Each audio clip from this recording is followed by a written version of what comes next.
Artificial intelligence म्हणजे फक्त robot नाही, तर आपल्या रोजच्या कामात बदल घडवणारी क्रांती आहे.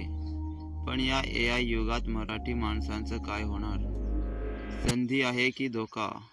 चला बघूया. आज जगभरात हजारो कंपन्यांना AI टूल्स आहेत. जसे की ChatGPT, मिडजर्नी, कॅनव्हा AI यासारखे टूल्समुळे कॉन्टेंट तयार करणं, डिझाईन करणं आणि डेटा मॅनेज करणं सोपं झालंय.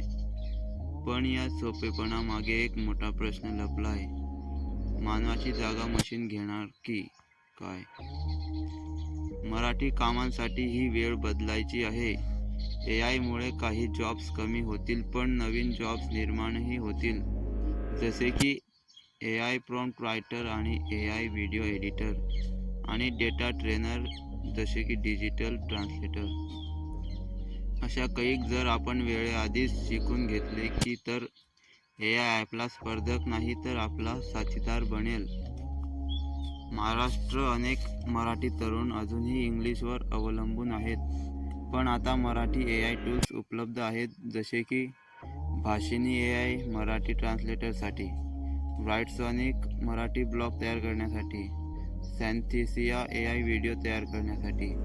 या टूल्सचा वापर करून मराठी भाषेतून सुद्धा ग्लोबल लेवलवर काम करता येईल. AI चा धोका तेव्हाच आहे जेव्हा आपण शिकत नाही.